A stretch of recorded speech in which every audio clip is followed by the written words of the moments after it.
And welcome to the Self-Aware Entrepreneur Show. It's Wednesday, it's hump day, and a lot of people are thinking about the football, no doubt, that is coming later on today. But before you start tuning into that, you can tune into this. So today, we're going to be discussing a range of topics. And ultimately, before we've even gone live, we've been digging into them, as we always do, missing out all that quality content. We're going to bring that straight back into you because we're already in our flow. And Exactly. today's guest is the amazing Desiree Wegner. And ultimately, it's very hard to sum up Desiree's journey in a few words. So I'm going to give it a solid minute and give her the proper intro she deserves. So she's originally from South Africa. She moved to the UK about 15 years ago, and she's been in two very different cultures. And being in those different cultures has given her a lot of different insights into, how we navigate the world and how we can, fuse cultures together, taking best practice from different parts and actually really bring in different elements to blend together something that allows people to thrive. I mean, her background is in acting and performance, and she's really worked in a lot of different industries. And, that again has given her that multiverse view of best practice in different places, really poor practice in some. But how can we bring those together? And she ultimately decided, to move into HR. And the challenges of being a single mother, she had some significant barriers and obstacles to face, but ultimately she went from HR right at the very bottom, right at the very start, to a global manager in such a short period of time. You don't get there if you're not really laser focused and able to make a difference. But now, given all that experience and those barriers and challenges faced, it really looked and thought over the past 2 years, how can I really bring my wide range of knowledge, all these skills that I've picked up, all this industrial experience to help people more on my terms, the people who I want to help, the people and the difference that I want to make. So she set up the H Consultancy, and now she offers standalone HR support to a wide range of companies. But also, if there's one thing that me and Desiree have in common, it is self-awareness and leadership. It is the number one principle in her training program, and we'll go and dig into that a little bit later. But Desiree, I want to thank you for coming on the show. And ultimately, it's a pleasure that you joined me today. Oh, thank you so much. I'm really delighted to be here, actually. And I have to say, you make me sound very interestingly. I didn't realize I was that diverse. So, thank you for that introduction. It was great. Oh, no, but, again, it's easy to not reflect back on the things that you've achieved, the things that you've done, the different circumstances you navigated. And we tend to minimize that and just say, well, it's just my journey. It's just what I've done. Exactly. And then someone just takes a moment to remind you of what you've achieved, and you're like, oh, holy crap, I've been on quite a journey there. Maybe do that. Yeah. So if you can tell us a little bit about the H Consultancy and the work you've been doing over these past 12 to 18 months. Yeah, so I mean, obviously it's been a very interesting 12 to 18 months for so many of us, for all of us. But last year, just from my perspective, was very good and very bad. So much went on. I started a new role in a company and thought I was going into my dream job, where I could really make a difference and create huge strategic projects that were really going to impact the organization in the most positive way. And I started on the 4th of March, and then a week and a half later, we went into lockdown. And it felt like the entire organization just turned and looked at me as the head of HR to go, right, so how do we manage this crisis? And I was like, well, let me get my crisis playbook, my pandemic crisis playbook here.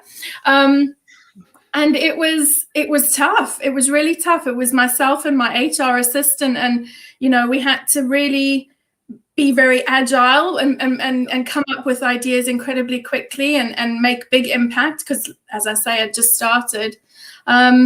But throughout the course of the process, I started to realize actually it's really tough working in that particular organization. There was a lot that didn't feel right for me personally.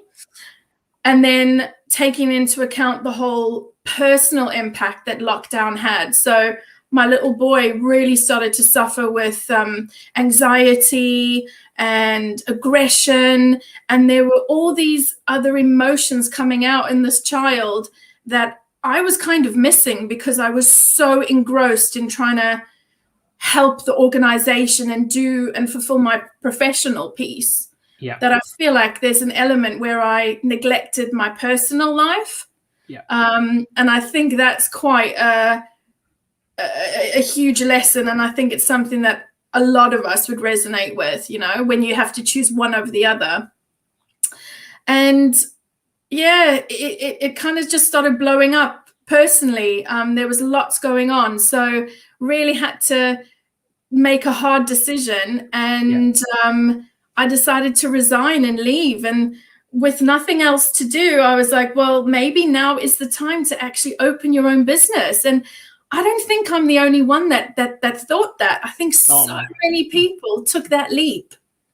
Yeah, and I mean, you know what, Desiree, we spoke about this, but from a HR professional perspective, so many people, you know, faced a similar situation to yourself, where a whole organization turned around and said, look, you're incredibly versatile. Yeah, you're incredibly versatile as a department. You know, you do development, you do the leadership stuff, you do the coaching, you do the employment law, you know, whether you're a generalist or a specialist, we know you can handle all this stuff. And can you just manage our people? And can you manage the strategy of the business? And in fact, can you just steer the ship while we take a moment to try and think what we're going to do? And, you know, for a lot of HR professionals, they are incredibly passionate about people. They're incredibly passionate about making a difference. Absolutely. And like you said, you know, I've met so many who've, you know, ended up putting professional before personal just because they want to do a good job and because they feel obliged to. And obviously, it would have been really difficult for yourself in a completely new organization where you weren't aware of a lot of the structures and processes, and, you know, really being able to push those buttons and steer those wheels, knowing that previous experience. So I think a lot of HR, especially the ones who are really skilled, have just taken a moment to think, I can do this myself. I can choose who I work with. I've got a really strong skill set. I've got a lot of value I can bring. And in some ways, the profession itself is probably losing its most talented people who are going setting up on their own. No, I think you're absolutely spot on. And I mean, it just got to that point in my life where I really had to decide what I wanted. And ultimately, as loyal as we are, as skilled as we are, as professional as we might be, the personal will always win. Yeah. It has to win. You're never going to give up your family and, you know, your children and your life for an organization. So it's so important to kind of remember that our people need to be treated with respect, with dignity, with kindness, not taking advantage of people, and not putting all that amount of pressure, especially on one department or one person. So often in organizations, you've only got that one HR leader kind of doing all of it. So it's tough, and I appreciate that. But you know, this is where we have to start thinking about the individual and the person, and blending that professional and that personal life as well. And that's kind of what I'm really, really passionate about. So I just got to that point where I made that decision. I'm going to put me first for once. I'm going to do what I've always wanted to do. I always wanted to own my own business. So let's see how it goes, you know. And yes, I've got the HR skills, but I'm lacking in the business skills. I know that much. But the thing is, I wasn't afraid to learn. And, you know, you've got to have that level of faith in your abilities, and the fact that you're just going to not have the answers, but you're going to figure it out anyway because you're capable of that. So that's what I did. And it's been amazing. And I've had great opportunities already to work with organizations who are really interested and passionate about developing their core people managers. And that's kind of the route that I've taken with my business. So I want to help other organizations understand the importance of their people, but I want to do it in a different way. I don't want to do the standard management type training. Yeah. For me, it is actually really exploring the emotions and dealing with the person and the individual. And that just lights me up. Yeah, and your approach obviously is very much focused on the reality that emotional intelligence plays a significant part in so many different workplace interactions. But I want to actually take it back to the past a little bit. And obviously you've had some significant challenges yourself, and you've taken a number of courageous steps before you took the brave step to leave a secure role and go and set up your own business. So can you tell us a little bit more about, the journey when you decided to obviously migrate, which is a massive step in itself, some of the challenges around, juggling working as a single parent, and also then being able to, navigate from a very, low point in a professional structure to a very, very senior point very quickly. So tell us a little bit about each of those individual journeys. Gosh, so I can't even remember the years now. It was that long ago, and so much has happened. I'm not even going to quote the years, to be honest.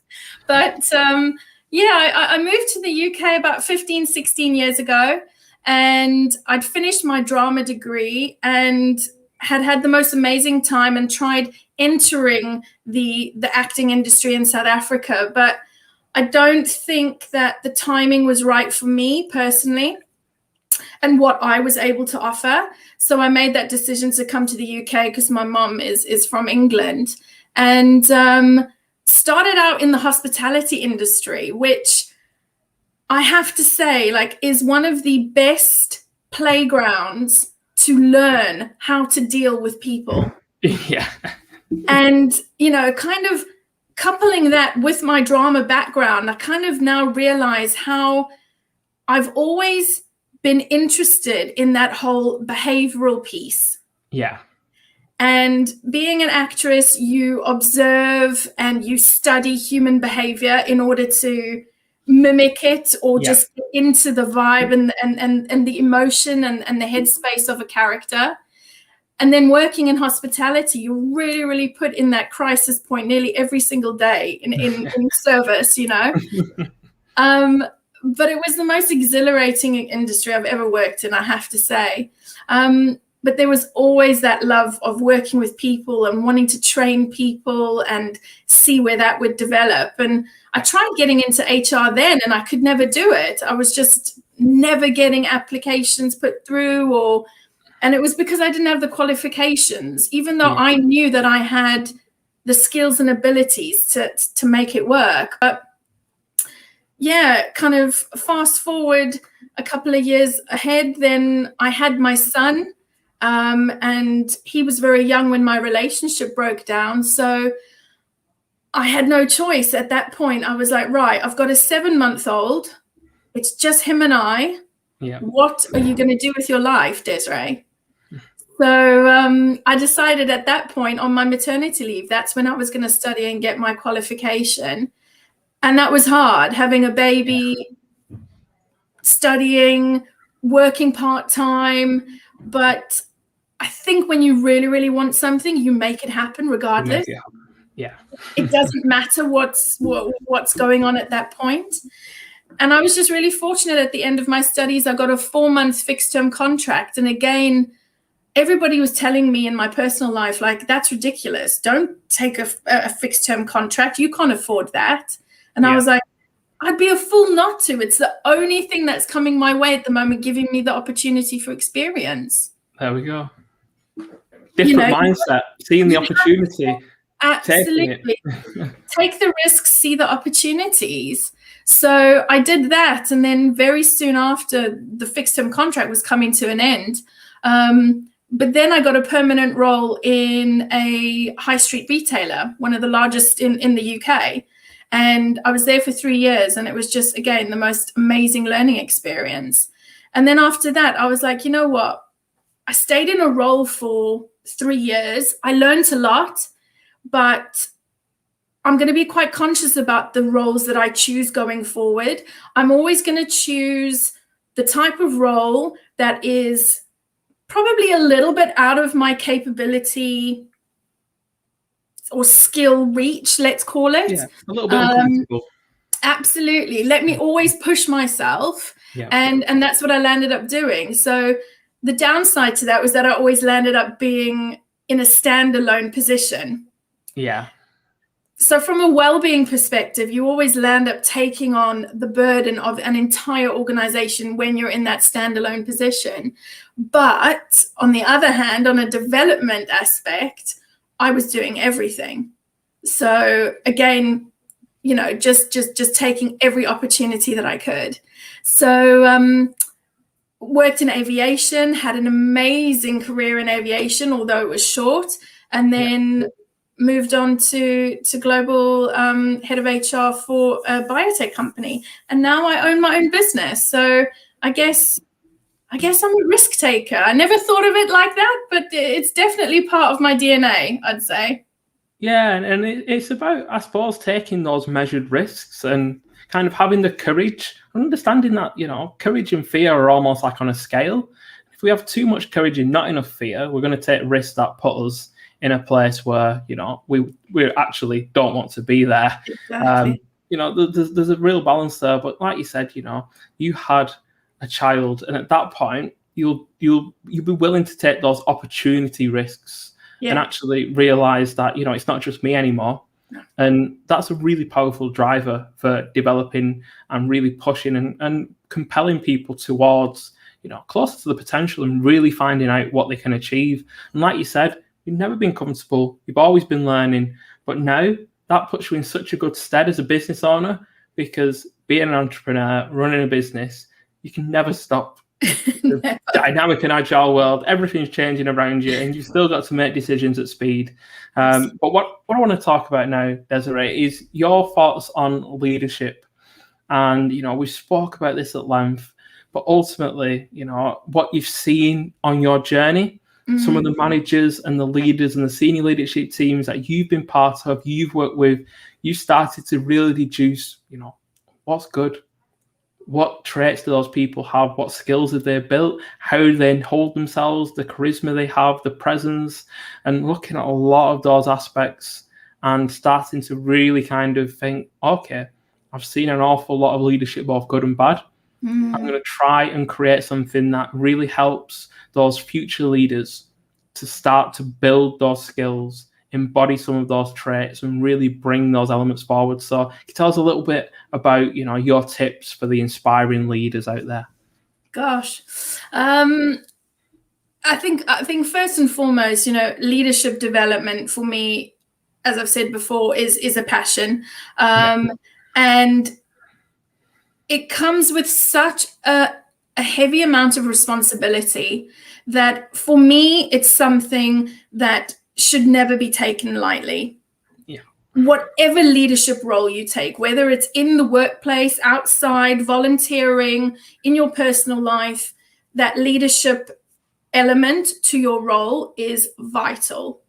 And if you don't equip yourself with the right skills, and the major skill for me is that emotional intelligence understanding, then it's only going to get you so far. And I've seen great leaders, or rather good leaders, get to that point where they've kind of run out of steam and they've stopped developing themselves. And all of a sudden it turns on everybody else, as though it's everybody else's responsibility to pick up the load and make things happen. And, you know, they say the right things, but they're not modeling the right behaviors. And it can be incredibly, incredibly damaging to an organization. So for me, the main message is always about learning about yourself, understanding yourself as the primary starting point. Because if you don't know yourself inside out, how can you expect to support others, to motivate others, to lead others? It's just, for me, a very obvious piece. But I think there's a generation of leaders who don't see the world like that. Yeah. And I think it's that generation of leaders that are going to start struggling in the future, because the pandemic has certainly made us view our priorities very differently as employees. Yeah. And the passion that I have about teaching leaders, and more specifically, like you say, those future leaders, on how to do things differently. Yeah. That's kind of the captive market that I absolutely love, because there's this eagerness there. There's this desire and this hunger to have that information, because people know that they need it. They just don't know how to do it. Yeah. And there's a real bit piece to be said for that actual first step of leadership is leading yourself first. Yeah. And kind of being able to then model those behaviors and really help the people that you lead to not follow the message, but follow the messenger, and really be able to actually see that you're congruent in what you say, because what you say is what you do. And even in crisis, you still do the right thing. So you have that moral charisma. That's a real currency of leadership that has been highlighted, because, you know, all human beings, especially employees, can smell when things are not right, when things don't align. And that's a universal human trait, to be able to see, okay, wait a minute, he's saying this, but he's doing this. Not the same. And I've worked in organizations where there really has been this undercurrent of anger and frustration towards the leaders, because actually the workforce has felt like, you're treating me like I'm stupid. I'm not. I can see what's going on. Yeah. You know, so give me more credit here. And we need to start thinking differently as managers and leaders, and giving our workforce the credit, asking them the questions, asking them for their ideas. I mean, the number of innovative, initiatives that are sitting in your teams is incredible. You just have to speak up and say, actually, as a leader, I'm not really sure what to do. What do you have to say, Lee? Can you give me a different view, kind of thing? Amazing what come out of that. Yeah, and there's those different elements, those coaching skills, and actually looking as a leader at that employee experience. Yeah. And obviously that's changed significantly. And employers are really thriving off clarity of role, off clear communication that can be comprehended. But then they're looking at things such as trust. Trust is going to be absolutely massive as we move into, ways of hybrid working and differing, navigating the dynamic times we're in. Employees are looking to be able to trust the leaders. They're not looking for the charismatic man who jumps on the stage. They're looking for a diverse range of people who are representative of them, who are actually willing to, sometimes go against the grain and be strong and really live by those values. Absolutely. And help the employees to attach their values to that journey as well. And when we're looking at that, little bits of appreciation, little bits of feedback delivered constructively, so people are able to, be psychologically safe in the workplace, feel like they belong, and then really start to push forward and perform. And so much of that starts with leadership. It starts with those behaviors that are then modeled and channeled throughout the organization. That trust piece for me is, I don't know, I have a little bit of a love-hate relationship with the word trust, especially when it comes to leadership, because I've worked for leaders who have only ever spoken about trust. It's been on the website. It's been, in every single speech that they've given, yet their behaviors have said the complete opposite. Yes. And for me, don't talk about trust. Build it. Yes. Show me. Have a conversation with me. Listen to my opinion. Disagree with me as well. By all means, challenge me. But that's how you build trust. You build trust through action, not through using the word trust. Oh, yeah. Well, it's like, if someone says, oh, you can trust me, the general human being reaction is, wait a minute. No, I can't. No, I can't. Why would they say that? Absolutely. But when it's actually modeled, and when all actions and decisions fly through that lens, absolutely, that's when you start to see, because it builds, it's like currency that accrues in people. And, your people ultimately, if they feel trusted and if they feel they can trust you, suddenly they'll astonish you with the things that they can do. Totally. Because they will feel psychologically safe to be able to bring some of their own humanity to work, which we all should be able to, express themselves authentically and know that they can push those boundaries. And if it doesn't go exactly to plan and doesn't get the outcomes desired, they'll have the space to find out why and see if there's any learnings that can be taken. And that's how you manage to really start to ignite people who are willing to then lead themselves as well. Absolutely. And you know, trust is like creating that bank, that currency, as you said. And employees are incredibly forgiving when their leadership gets things wrong. As long as the leadership can stand there and say, guys, I'm sorry, I made that mistake. I didn't see that coming. I should have listened to you, or whatever. Yeah, I think leaders are a little bit frightened sometimes because they think if they do make the mistake or they get things wrong, then the trust depletes. Yeah. If the bank is full enough, the trust won't deplete, and your workforce will still be looking at you, you know, trusting that you're going to get it right the second, the third, the fourth time. But you have to build it and you have to invest in it. And you can only do that by talking to people and including them in everything that you're doing. Exactly. And that participation piece gradually builds that trust, and that vulnerability to admit that things have not gone to plan actually creates a little bit of a shield on top of that trust. Yeah. What erodes it is when things are covered up. Yes. And then are exposed at a future point in time. Totally. And that is an absolute destroyer of trust. Because it goes to the core. It goes to our core as humans. And some industries really have issues with that need addressing. But we're not going to go into that today because that's a whole other episode. And what I want to actually know now, Desiree, is what is coming in the future for you. You know, there's a number of different projects that I'm aware of, but come and tell us about them. Okay, so I'm really looking forward to launching my podcast soon. Yep. I've got some great guests planned, and it's called The Positively Deviant Leader. And thank you. And it's about just talking to people who've done things differently, who have, you know, veered off the normal path, and view life in a very different way, but a very inspiring way as well. And I'm really looking forward to that. And something else that I'm also looking forward to launching soon is my mastermind program for managers, where I've got my corporate program, but I want to be talking and helping individuals in their journey of becoming a better manager and a better leader ultimately. So I love doing that one-to-one work as well. So that's definitely going to be something I'm going to focus on.